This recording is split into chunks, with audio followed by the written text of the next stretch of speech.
Greetings of peace. My name is Rob Hotep, broadcasting on behalf of 13SignsAstrology.com. I'm doing this video on a topic that someone asked me to do a video on a long time ago, and I never covered the topic, and I'm trying to get back with people, so let's get right into it. This video is on the Nephilim. Who are the Nephilim? Now, the Nephilim have a pretty interesting story attached to them. Many people have covered the topic of the Nephilim, and the way that I'm going to basically tell the story, you've probably heard parts of the story before. Some parts of the story you may not have heard, but this is how the story of the Nephilim was told to me. Now, before I get into the story of the Nephilim, I want to first kind of like point out like how I got into researching the Nephilim, because it kind of hits home for me. Now, the Nephilim started out as being a topic that I found out about when I was about 4 years old. When I was 4 years old, I asked my mother, as I was reading the Bible, who the Nephilim were and who these sons of God were. Because in the Bible, it talks about the Nephilim and it calls them the sons of God. And it say that they mixed in with the daughters of men. And I was like, Mom, who are the Nephilim? She said they were angels. And she was right. She was right. But at the time, that didn't do justice for me. Because I didn't realize the angels could have sex. And of course I couldn't voice my opinion and ask my mother all this because I was so young. But immediately, I was young, but I was pretty sharp and I knew about sex at a really young age. And I'm like, the sons of God came into the daughters of men. And I'm like trying to figure out exactly what that meant. I think that's how it was worded in the translation I was reading. Something like that. Something like that. And I'm like, what exactly does that mean?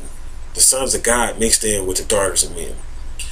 So, I put it to the back burner. I'm a kid. It's nothing I could do about it. But it bothered me because as a kid, I always wanted to understand God. Like, I always wanted to know, like, who is God? Where is God? Like, I always just had a lot of questions. And a lot of members of my family always looked at me as being really eccentric, bohemian type because of that.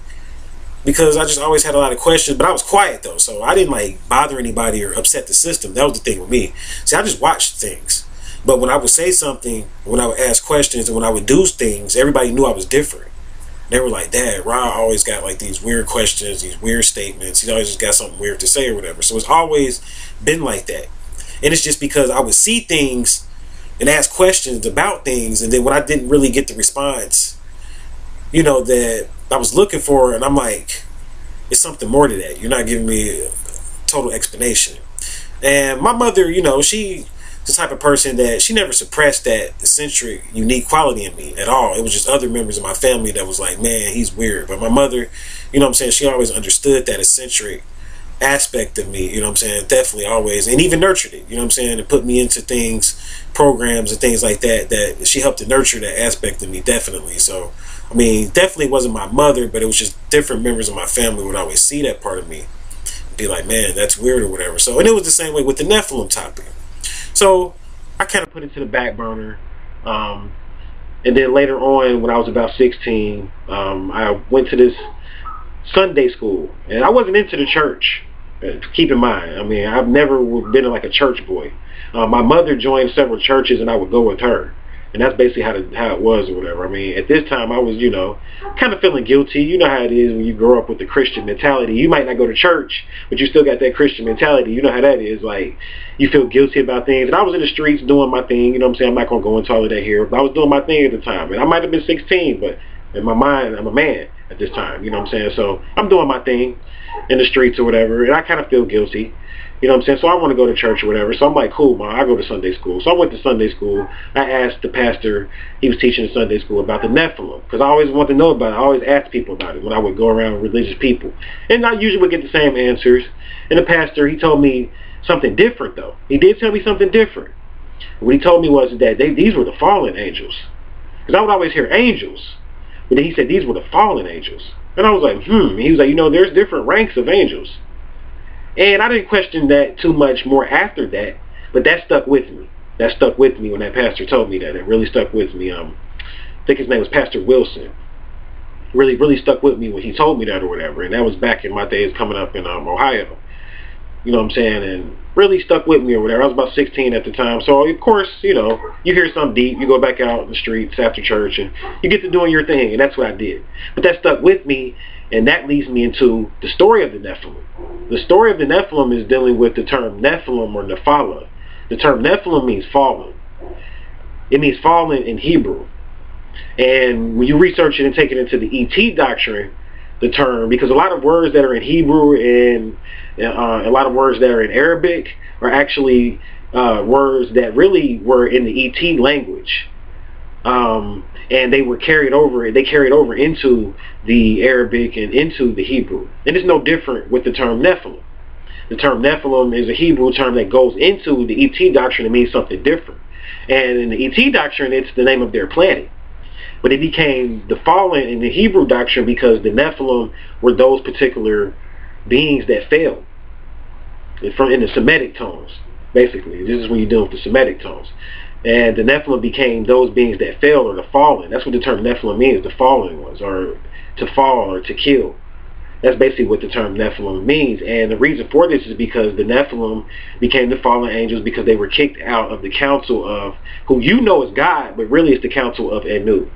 And Anu is a council. It's not a one person. When you read about Anu in the Sumerian doctrine, and I'm going to do a video on Anu in depth, but Anu is a council, an Anu ship.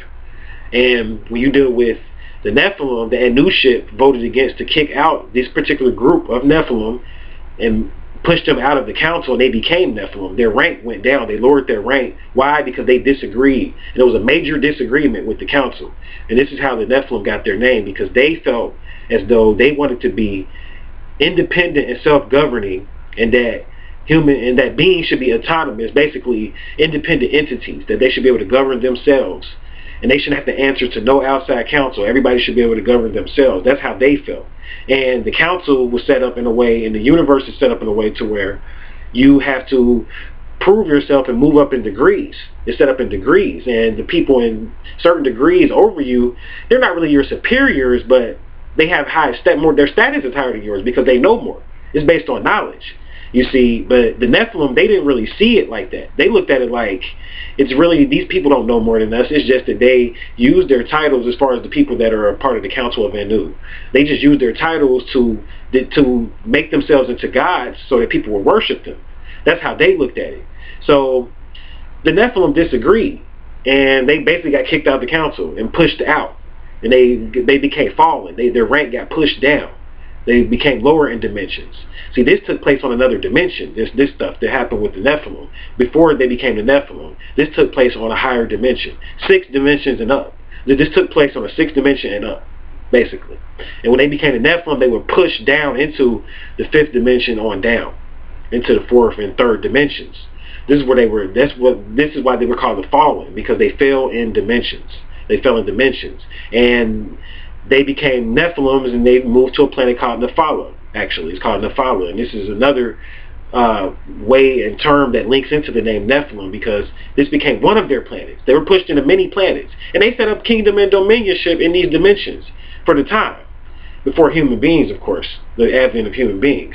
And then that's when they got angry again, because they didn't like the fact that human beings were created, and they went to war with them too. But that's a whole other story or whatever. Because there's different groups of human beings as well too. I mean, to point that out, I mean, you had the human beings that mixed in with the Nephilim, because the Nephilim mixed in with a group of Homo erectus, actually, Homo erectus beings.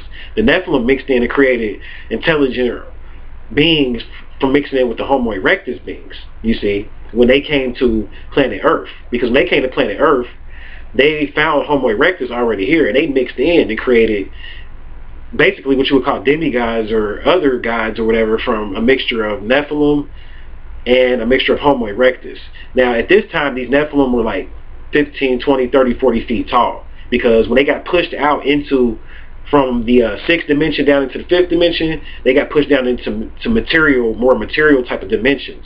Because on the 5th and on the 4th dimension, on the 3rd dimension, you're dealing with matter. Now, the matter gets more exotic as you move up in dimensions, but you're still dealing with matter. So they got pushed into matter.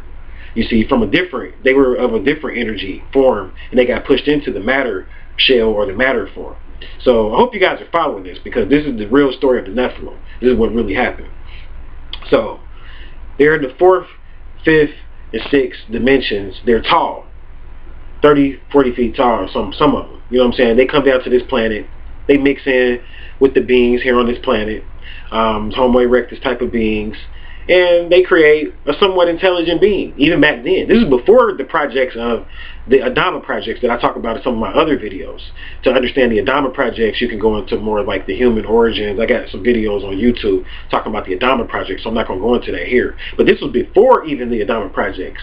The Nephilim came to this planet before the Anunnaki got here. That's basically what I'm pointing out. Before the angels that were sent, which is the other half of the council. You had the Nephilim, or the angels that fell and they became the fallen ones, that came to this planet first. And then you had the angels that were sent, or the Anunnaki, that came to this planet later.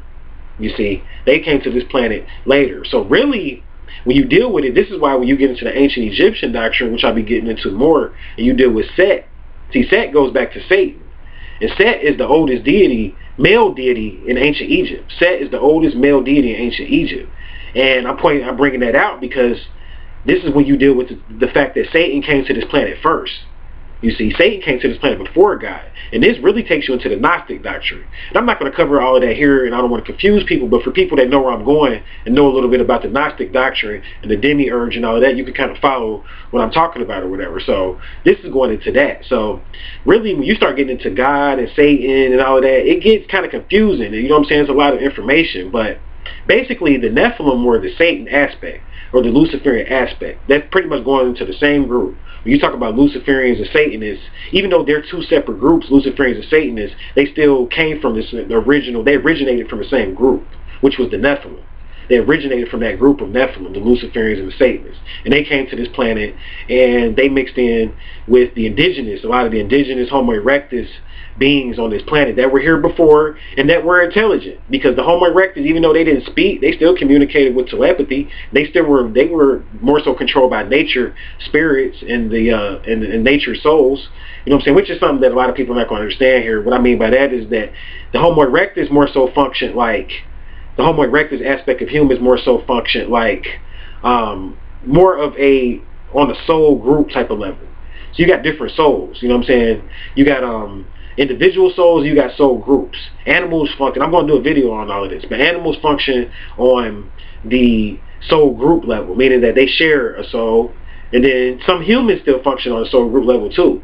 And then you got some humans that are now functioning on an individual soul.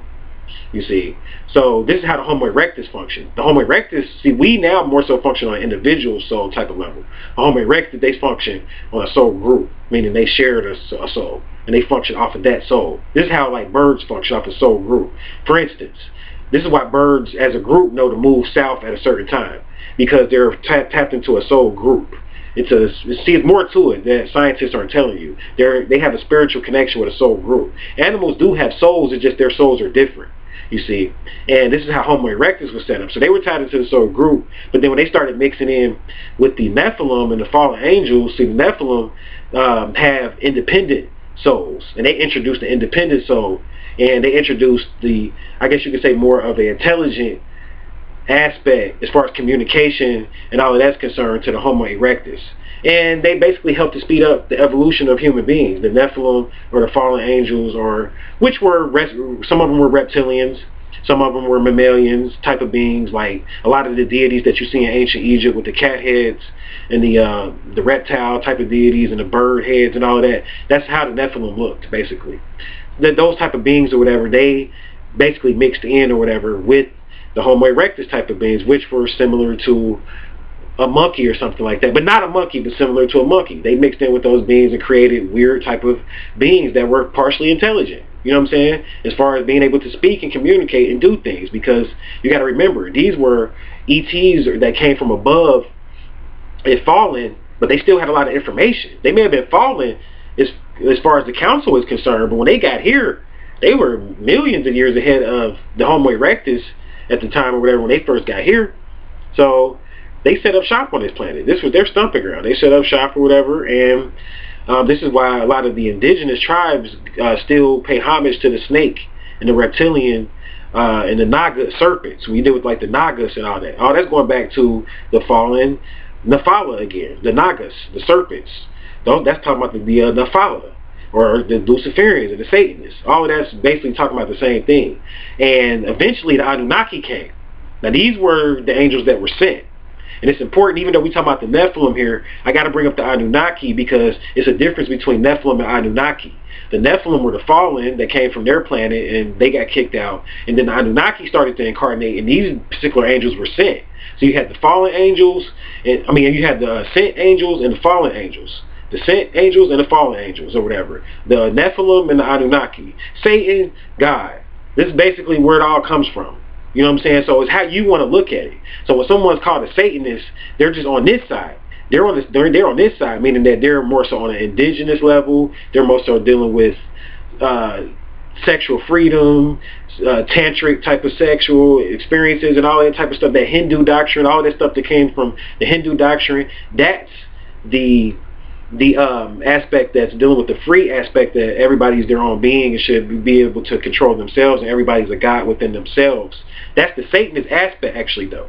That's really where Satanism comes from, because Satanism means that you worship no God above yourself, and you worship yourself as a material being, and that's where all of that stuff really comes from, or whatever. It comes from the Nephilim. They taught that. That was the first doctrine here on this planet, was the Satanist doctrine, and that's what I'm pointing out here on this video. And then the God aspect is when the Anunnaki came, and they taught it different. And that's when they set up the mystery schools and the Garden of Eden and put man into a controlled environment and said, no, man is not going to learn these sexual arts and learn how to free himself and learn astrology and all of this stuff. Man is going to have to move up in degrees to get that information. And that's the God aspect. And prove himself and be moral and clean and cleanse and be married and, you know what I'm saying, have a family and all of that type of... The noble principle aspect came through from the Anunnaki.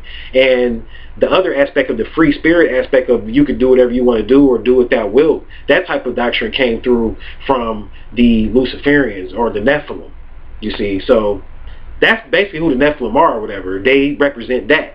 So even when you see people that vibrate off of that type of do it thou wilt type of information, and I'm just offering information biasly here. I'm not telling you that you should be the type of person to be like do it thou wilt. I'm not telling you that. I'm not telling you should be like the person that say move up in morals and degrees and get religious and all of that. I'm not telling you to go on that end either. It's up to you to decide which path you choose. And really, if you really are a master, you would choose to be in the middle.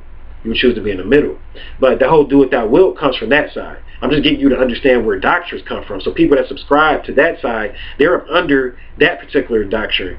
As far as the do it thou wilt, they're up under that energy as far as when they work with the gods or whatever. When they say God and all that, they're working with the Nephilim side or whatever on the do it thou wilt. Even when they say that they're going to do what they want to do for themselves, they're still working with that serpent Kundalini energy, which is the Nephilim energy. When they say they want to have all the sex they want to have, you're still working with Kundalini energy with sex. So you're still working with the Nephilim even on that end. Now, on the Anunnaki end, as far as people that are more like religious and, you know, want to practice constraint and control, that came from when the Anunnaki set up the Garden of Eden and put man into a controlled environment. That's Anunnaki school. No, that came from those angels that were sent. Now, this same doctrine carries over into the cherubim and the seraphim. Still talking about the Nephilim. It's like now the Nephilim become the cherubim, and the gods or the higher angels become the seraphim.